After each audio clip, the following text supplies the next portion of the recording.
एक नया चक्रव्यूह तैयार हुआ है। स्पीकर सर, वो भी लोटस की शेप में है सर, और उसका चिन्ह प्रधानमंत्री जी अपनी छाती पर लगा के चलते हैं। जो अभिमन्यु को चक्रव्यूह में फंसाया गया था, वही हिंदुस्तान के साथ किया गया है। हिंदुस्तान के युवाओं के साथ, हिंदुस्तान के किसानों के साथ, हमारी माताओं बहनों के साथ। चक्रव्यूह के बीच में 6 लोग, चक्रव्यूह के बिल्कुल सेंटर में, चक्रव्यूह में हजारों लोग होते हैं, मगर उसके बिल्कुल सेंटर में 6 लोग कंट्रोल करते हैं। चक्रव्यूह को नरेंद्र मोदी जी, अमित शाह जी, मोहन भगवत जी, अजीत डोभाल जी, अंबानी और अदानी जी कंट्रोल कर रहे हैं। आपने क्या आप उसकी पालना करना चाहते हो? बिकॉज फाइनेंस मिनिस्टर बैठी हैं। अब युवाओं के लिए आपने क्या किया? आपने बेरोजगारी का चक्रव्यूह बना दिया इनके लिए। तो आपने पहले टांग तोड़ दी और उसके ऊपर आप बैंडेड लगाने की कोशिश कर। तो आपने एक साइड पेपर लीक चक्रव्यूह, दूसरी साइड बेरोजगारी चक्रव्यूह। सर, मिडिल क्लास जो है वो शायद इस बजट से पहले प्रधानमंत्री को सपोर्ट करता। जब प्रधानमंत्री ने कोविड के समय उनसे थाली बजवाई थी, तो उन्होंने दबाकर थाली बजाई, धड़ धड़ धड़ धड़ धड़, थाली बजाई। उसके बाद प्रधानमंत्री ने उसी मिडिल क्लास से कहा, मोबाइल फोन की लाइट जलाओ, और मोबाइल फोन की लाइट जली। मिडिल क्लास ने, पूरे हिंदुस्तान में मिडिल क्लास ने मोबाइल फोन की लाइट जला दी। अब इस बजट में आपने उसी मिडिल क्लास के एक छुरा पीठ में मारा, दूसरा छुरा छाती में, एक इधर मारा और एक इधर मारा। Rahul Gandhi ji,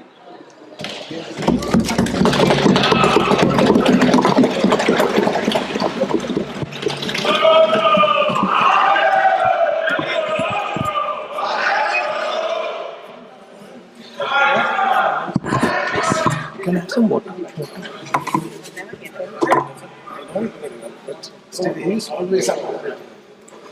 Thank you, Speaker sir, for allowing me to speak on the budget 2024. Budget 2024. In my last speech, I spoke about some concepts, religious concepts. Shivji's concept of ahimsa, the fact that the Trishul is placed behind the back and is not held in the hand. I spoke about the snake on Shivji's neck. And I also said how all religions in our country propose the idea of non-violence and can be encapsulated in the phrase "Daro mat, darao mat." And I also said that there is an idea beyond the personal, the idea of the Abhay Mudra, that transmits this notion of ahimsa and affection and fearlessness to everybody else. Speaker sir, as I said in my speech, there is an atmosphere of fear. डर का माहौल है हिंदुस्तान में, and that fear has pervaded every aspect of our country. My friends are smiling, but they are also scared. They are scared. Sir, मैं आ रहा हूँ sir, budget है sir, budget पे ही बोल रहा हूँ sir. Sir, you see the problem is, sir, in the BJP, only one man is allowed to dream to be Prime Minister. If the defense minister decides he wants to be Prime Minister, there's a big problem. There is fear. So this fear has been spread throughout the country, and the question I was asking myself was, why is this fear spreading so deeply? Why is it that my friends in the BJP are terrified, the ministers are terrified, the farmers of India are terrified, workers, youngsters?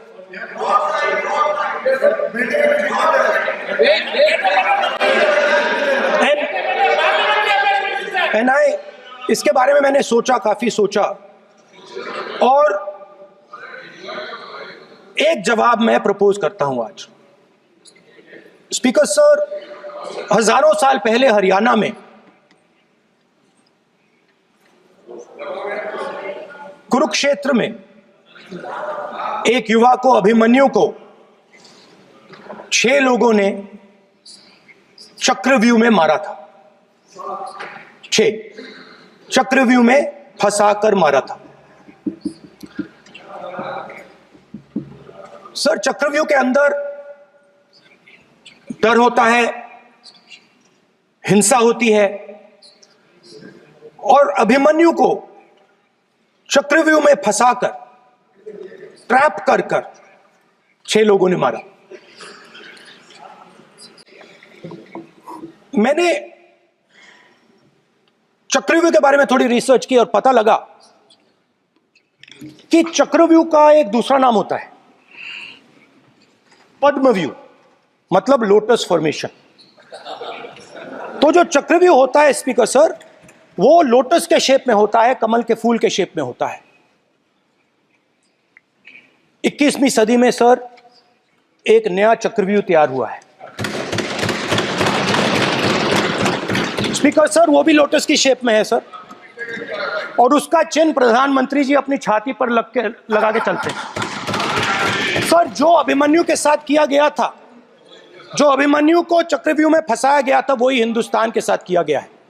Hindustan के युवाओं के साथ, हिंदुस्तान के किसानों के साथ, हमारी माताओं बहनों के साथ, स्मॉल बिजनेसेस के साथ, मीडियम साइज बिजनेस के साथ। सर, अभिमन्यु को 6 लोगों ने मारा था। उनके नाम द्रोणाचार्य, कर्ण, कृपाचार्य, कृतवर्मा, अश्वत्थामा और शकुनी।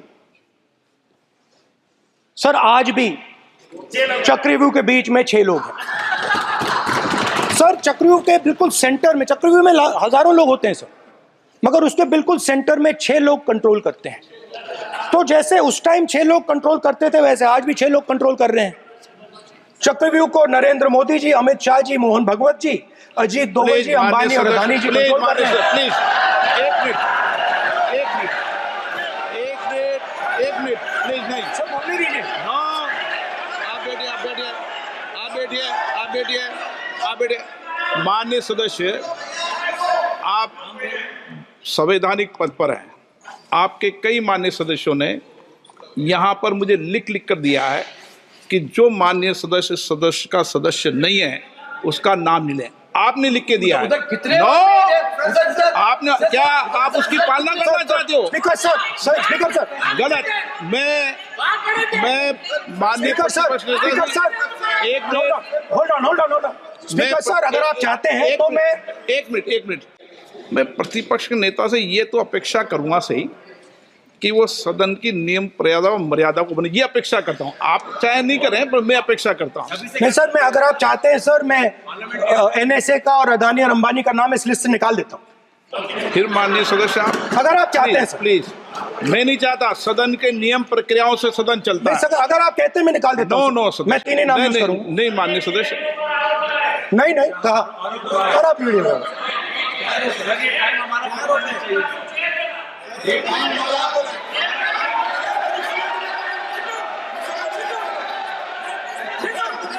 मत उठिए सब प्लीज, या आप समझाइए।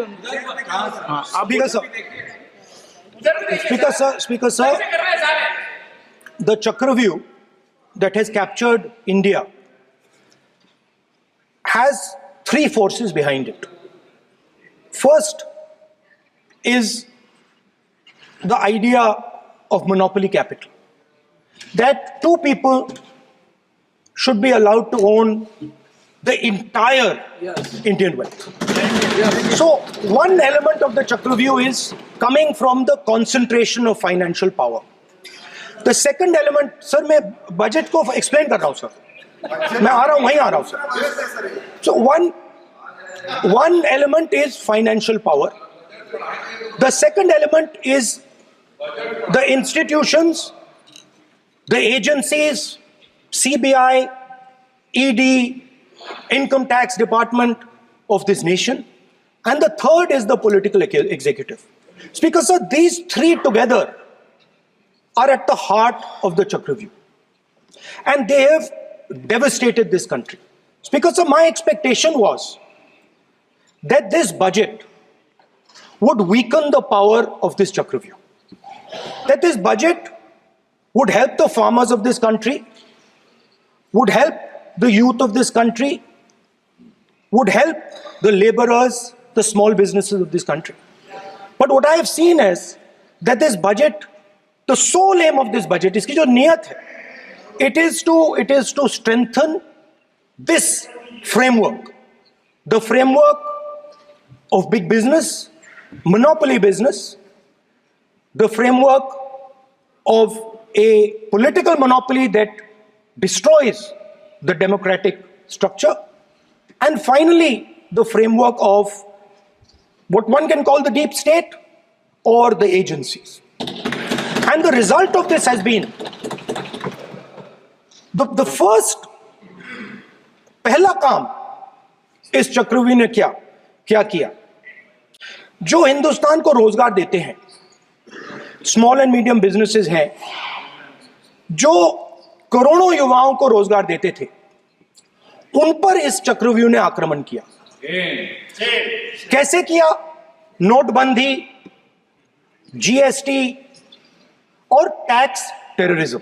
आप लोग आतंकवाद की बात करते हो, पूरे देश में अगर कोई भी व्यक्ति छोटा बिजनेस चलाता है तो रात को उसको फोन कॉल आता है इनकम टैक्स डिपार्टमेंट से, जीएसटी से, और टैक्स टेररिज्म का वो शिकार बनता है।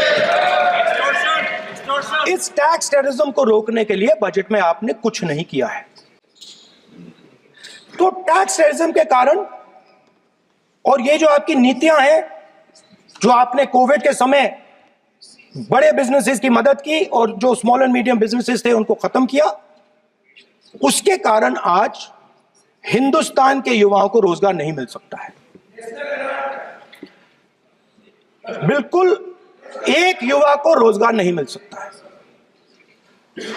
अब फाइनेंस मिनिस्टर बैठी हैं, अब युवाओं के लिए आपने क्या किया? बजट में आपने इंटर्नशिप प्रोग्राम की बात करी और यह शायद एक मजाक है, क्योंकि आपने कहा कि ये इंटर्नशिप प्रोग्राम सिर्फ हिंदुस्तान की 500 सबसे बड़ी कंपनियों में होगा और 99% जो हमारे युवा हैं उनको इस इंटर्नशिप प्रोग्राम से कुछ लेना देना नहीं, कोई फायदा नहीं होने वाला है। तो आपने पहले टांग तोड़ दी और उसके ऊपर आप बैंडेड लगाने की कोशिश कर रहे हैं। मेन मुद्दा आज युवाओं का एग्जाम पेपर लीक है।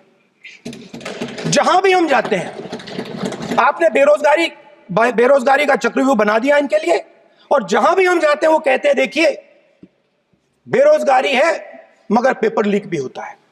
तो आपने एक साइड पेपर लीक चक्रव्यूह, दूसरी साइड बेरोजगारी चक्रव्यूह। पेपर लीक मैं आपको बताता हूं 10 साल में 70 बार हुआ है। अगर आप जानना चाहते हैं 10 साल में 70 बार हुआ है। तो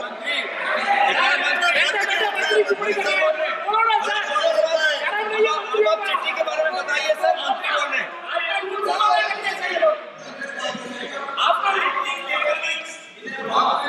मंत्री कौन है? सर तो पेपर लीक के बारे में फाइनेंस मिनिस्टर ने बजट में एक शब्द नहीं कहा है। युवाओं के लिए पेपर लीक सबसे जरूरी मुद्दा है, उन्होंने एक शब्द नहीं कहा है पेपर लीक के बारे में। एक बार उन्होंने पेपर लीक नहीं कहा और उल्टा जो एजुकेशन बजट में पैसा देना चाहिए था वो आपने 20 साल में सबसे कम पैसा दिया है। 2.5% of budget is gone to education. Sir दूसरी तरफ आपने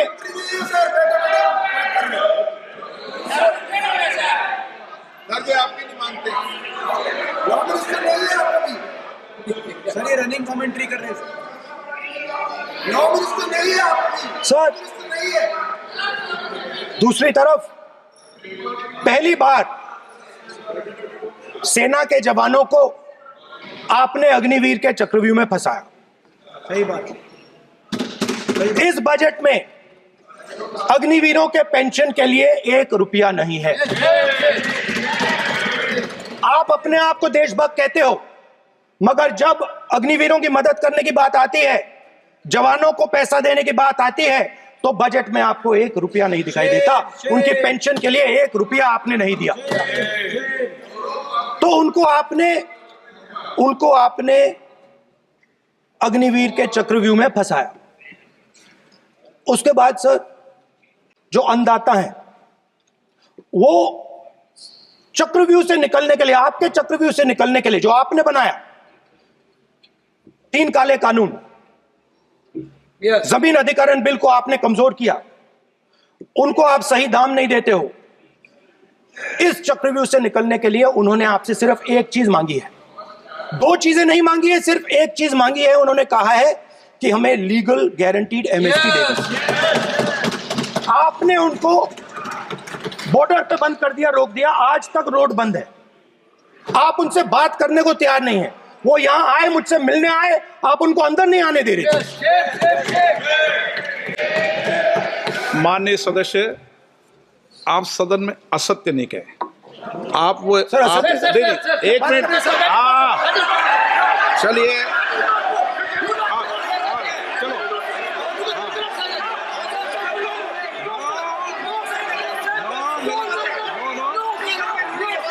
चलो,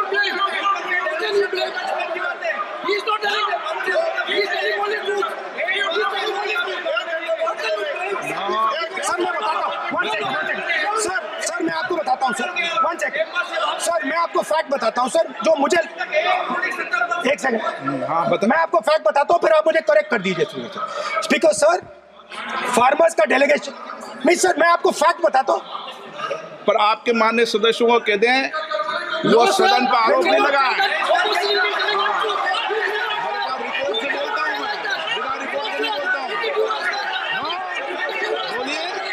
बोलिए, उनको बोलने दीजिए,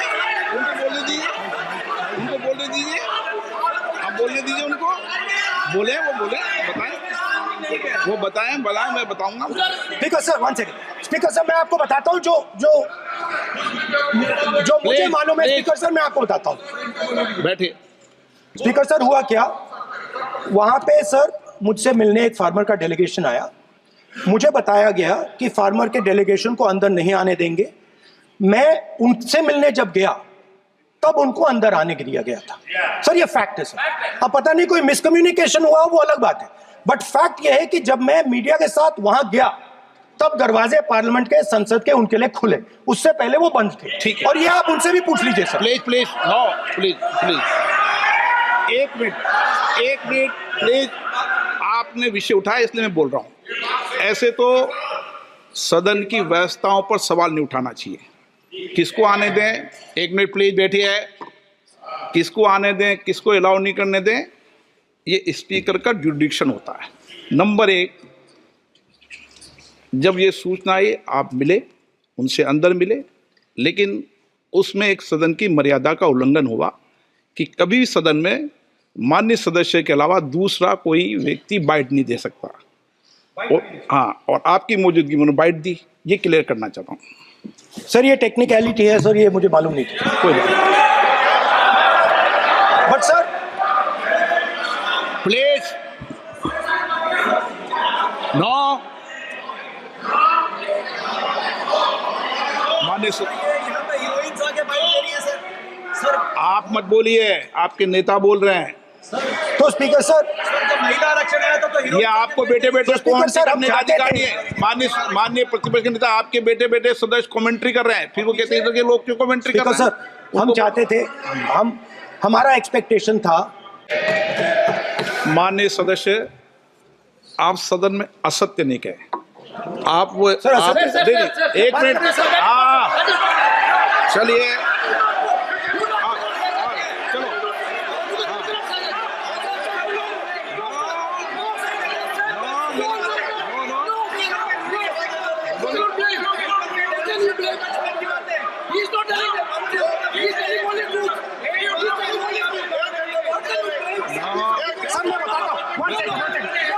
सर मैं आपको बताता हूं सर, 1 सेकंड सर, मैं आपको फैक्ट बताता हूं सर, जो मुझे 1 सेकंड, हाँ बता। मैं आपको फैक्ट बताता हूं, फिर आप मुझे करेक्ट कर दीजिए।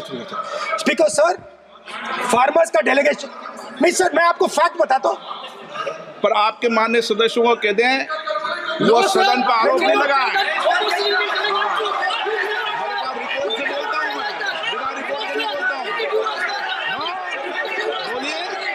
बोलिए, उनको बोलने दीजिए, उनको बोलने दीजिए, उनको बोलने दीजिए, आप बोलने दीजिए उनको, बोले, वो बोले, बताएं, वो बताएं, मैं बताऊंगा। Speaker sir, 1 second. Speaker sir, मैं आपको बताता हूँ जो मुझे मालूम है। स्पीकर सर, मैं आपको बताता हूँ। बैठिए। स्पीकर सर, हुआ क्या, वहां पे सर मुझसे मिलने एक फार्मर का डेलीगेशन आया। मुझे बताया गया कि फार्मर के डेलीगेशन को अंदर नहीं आने देंगे। मैं उनसे मिलने जब गया तब उनको अंदर आने के दिया गया था। सर ये फैक्ट है सर। अब पता नहीं कोई मिसकम्युनिकेशन हुआ, वो अलग बात है, बट फैक्ट ये है कि जब मैं मीडिया के साथ वहां गया तब दरवाजे पार्लियामेंट के, संसद के उनके लिए खुले, उससे पहले वो बंद थे। ठीक है। और ये आप उनसे भी पूछ लीजिए सर। प्लीज, नो, प्लीज, एक मिनट प्लीज। आपने विषय उठाया इसलिए मैं बोल रहा हूं। ऐसे तो सदन की व्यवस्थाओं पर सवाल नहीं उठाना चाहिए। किसको आने दें, 1 मिनट प्लीज बैठिए, किसको आने दें, किसको अलाउ नहीं करने दें, ये स्पीकर का जुरिडिक्शन होता है। नंबर 1, जब ये सूचना आई आप मिले, उनसे अंदर मिले, लेकिन उसमें एक सदन की मर्यादा का उल्लंघन हुआ कि कभी भी सदन में माननीय सदस्य के अलावा दूसरा कोई व्यक्ति बाइट नहीं दे सकता। और आपकी मौजूदगी में बाइट दी, ये क्लियर करना चाहता हूँ। सर ये टेक्निकलिटी है सर, ये मुझे मालूम नहीं था। कोई नहीं, बट सर प्लीज, नो, माननीय यहाँ पे हीरोइंस आके बाइट दे रही है सर। सर आप मत बोलिए, आपके नेता बोल रहे हैं। तो स्पीकर सर, जब महिला आरक्षण आया था तो ये आपको बेटे बेटे स्पीकर सर, हम करने का चाहते अधिकार थे- नहीं है। माननीय प्रतिपक्ष के नेता आपके बेटे बेटे सदस्य कमेंट्री कर रहे हैं, फिर वो कहते हैं कि लोग क्यों कमेंट्री कर स्पीकर रहे सर, हम चाहते थे, हमारा एक्सपेक्टेशन था कि जो अन्नदाता है, जो सरकार से सिर्फ एक चीज मांग रहा है, लीगल गारंटीड एमएसपी। हमें लगता था कि ये कोई बड़ा काम नहीं है सर, ये इतना बड़ा काम नहीं है। हमें लगता था कि अगर सरकार बजट में इसका प्रोविजन कर देती, अगर बजट में इसका प्रोविजन कर देती, तो जो हमारे किसान हैं जो चक्रव्यूह में, आपके चक्रव्यूह में फंसे हैं, वो निकल पाते। ये हमारी थिंकिंग थी, मगर आपने नहीं किया। तो मैं यहां इंडिया गठबंधन के तरफ से गारंटी देता हूं कि हम ये काम करके दिखा देंगे। जो आपने अपने बजट में नहीं किया, वो मैं हिंदुस्तान के सब किसानों से कहना चाहता हूं, गारंटीड लीगल एमएसपी हम इस सदन में पास करके आपको देंगे। स्पीकर सर, जो मिडिल क्लास है सर, वो प्रधानमंत्री को अच्छी बात बोलो।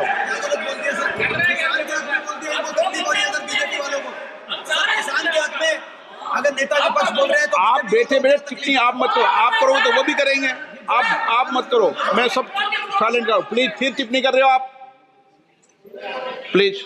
माननीय सर मिडिल क्लास जो है वो शायद इस बजट से पहले प्रधानमंत्री को सपोर्ट करता था। जब प्रधानमंत्री ने कोविड के समय उनसे थाली बजवाई थी तो उन्होंने दबाकर थाली बजाई, धड़ धड़ धड़ धड़ धड़ थाली बजा बजाई। हमें अजीब लगा, मगर प्रधानमंत्री ने मिडिल क्लास को ऑर्डर दिया तो मिडिल क्लास ने थाली बजाई। उसके बाद प्रधानमंत्री ने उसी मिडिल क्लास से कहा मोबाइल फोन की लाइट जलाओ, और मोबाइल फोन की लाइट जली। मिडिल क्लास ने, पूरे हिंदुस्तान में मिडिल क्लास ने मोबाइल फोन की लाइट जला दी। अब इस बजट में आपने उसी मिडिल क्लास के एक छुरा पीठ में मारा, दूसरा छुरा छाती में, एक इधर मारा और एक इधर मारा। इंडेक्सेशन जो आपने कैंसिल की वो पीठ में छुरा था, और जो कैपिटल गेन्स टैक्स आपने बढ़ाया वो छाती में छुरा था। आपने long term capital gains tax को 10% से 12.5% किया, यहां छाती मारी, यहां छुरी मारी, और शॉर्ट टर्म को 15 से 20% छुरी मारी। दुख की बात है, मगर इसमें एक इंडिया गठबंधन के लिए एक हिडन बेनिफिट है। मिडिल क्लास अब आपको छोड़ने जा रही है और इस साइड आ रही है। तो मेरा कहना है, जहां भी आपको मौका मिलता है आप चक्रव्यूह बना देते हो। एक चांस मिलता है, आप चक्रव्यूह बना देते हो, हम चक्रव्यूह तोड़ने का काम करते हैं। नेशनल दस्तक की आपसे गुजारिश है कि अगर इसको बचाना चाहते हैं तो नेशनल दस्तक को सब्सक्राइब करने के लिए रेड कलर के सब्सक्राइब बटन को दबाएं, फिर बेल आइकन की घंटी दबाएं। नेशनल दस्तक को बचाने के लिए बहुत जरूरी है कि हर खबर को शेयर करें, लाइक करें, कमेंट जरूर करें।